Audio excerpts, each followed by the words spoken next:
Da ni'n adeiladu clwb oedd yn y bedwaredd gyngrair chydig flynyddoedd yn ôl, sydd wedyn wrth gwrs wedi cyrraedd i Serie B rwan. Make it bigger! Make it bigger! Clwb bach sydd isio adeiladu a sydd hefo'r freuddwyd yma o gyrraedd Serie A unwaith eto a chystadlu hefo'r mawrion.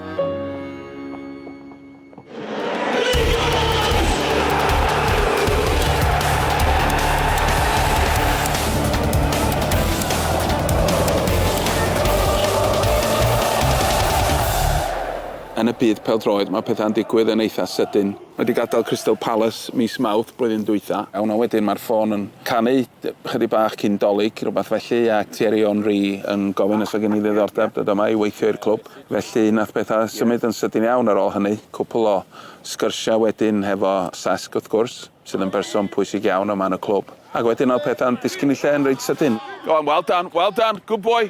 Osian is fantastic. I mean, I'm learning a lot from him. He's a great experience and a great person to have around. He's like a mentor, you know. He's done a lot of coaching and teaching for top players and top managers nowadays. So yeah, it's a great personality to have around, and I'm learning a lot from him.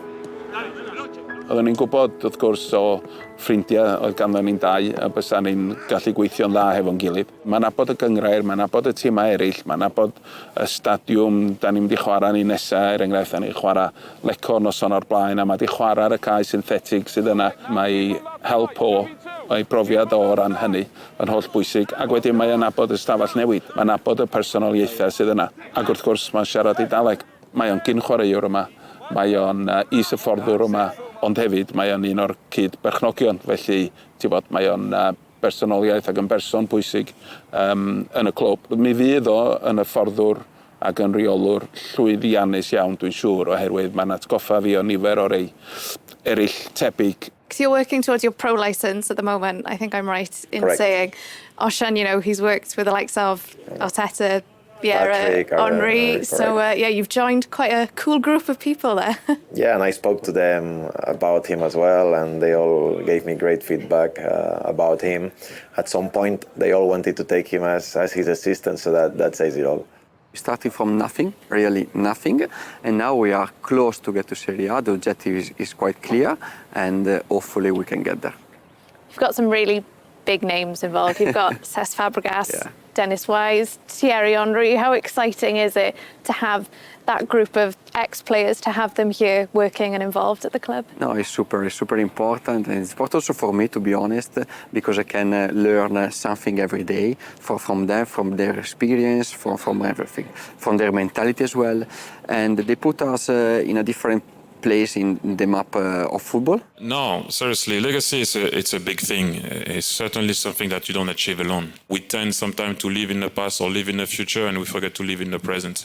That's what I'm trying to do right now, but it will be our legacy. Charlie, di'r sporting director, wrth gwrs, so mae rôl o'n un eang iawn. So sa neb yn dod yma hefo'r atebion I gyd, ond be oedd y perchnogion eisiau wneud oedd dod â'r arbenigedd I mewn, a wedyn cael pawb I fod yn gweithio hefo'i gilydd I drio rhoi y darna o'r jigsaw na hefo'i gilydd. Ni yma yn y training ground. Fonia, beth yw'r cynlluniau gyda'r lle yma? Ar hyn o bryd, mae gynno ni ddipyn o waith yn fyma. Mi fyna ddipyn o waith yma yn y misoedd nesaf I gael hwn i'r lefel da ni angen oherwydd da ni yn ymwybodol bod o yn oce. Dydy o ddim ar y lefel da ni angen I fod yn glwb sydd yn cystadlu yn Serie A. Felly nid da lle gellir gwell o ran hynny. Pethau'n symud yn sydyn yma. Mae yna rhywbeth newydd, rhywbeth gwahanol yn ddyddiol yma. Ie, mae pethau'n dod at ei gilydd.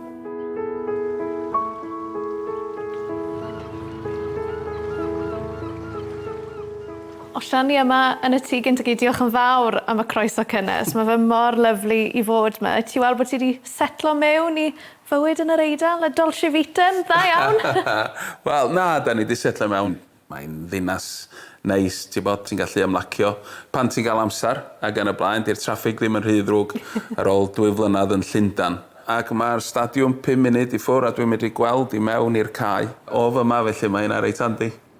Ie, fi wedi darllen mae Como wedi cael ei ddisgrifio fel un o'r prosiectau fwyaf cyffroes ymhell rod yn Ewrop ar hyn o bryd. Ti'n cytuno? Ie, yn sicr. Dyna wrth gwrs oedd y prif reswm I mi ddod yma I fod yn rhan o hwnna. ac i adio rhywbeth tuag at y prosiect. Mae yna gynlluniau mawr ar y gweill, cam wrth gam, ond dyn nhw'n eisiau cymryd rhy hir i fod yn gwireddu y cynlluniau yna. A mae hynny'n beth braf. Pawb yn gweithio yn yr un cyfeiriad ac yn gobeithio gallan ni ddod ar llwyddiant yna yma i'r clwb. I think we've had a good week of support. You could see, how the fans and the players are together as one. So we've had some nice experiences this week already. Nathon ni weld ti bod yma yn siarad gyda'r wasg yn y stadiwm fel i ti'n joio hwnna i gyd. A siwm yr Eidaleg fel mae hwnna i gyd yn gweithio? Ie, dwi'n modd, ti'n bod, y cwestiwn cyntaf ges i pan eisiau ddechrau oedd, wel, wyt ti'n ymwybodol na'r Serie B ydy'r gyngrair fwy anodd yn y byd i'w hennill mwy na lai. No pressure. No pressure, ie. Ond ti'n bod, a wedyn ti'n meddwl, wel, ia, fel Eidalwyr, da chi'n siŵr o fod yn deud hynna. Ond dwi'n sicr wedi gweld be maen nhw'n feddwl efo hynny, oherwydd mae bob gêm yn gêm agos ac yn gêm dyn ac yn gêm anodd. Ti'n bod, a mae'r tîmau yn y gwylodion yna yn curo'r tîmau sydd tu ar brig, felly tos a ddim gemau hawdd. Mae pêl-drod yn yr Eidal, fi'n bod i cael tipyn o felanwad, os allai fynd ti nôl i'r dyddiau cynnar.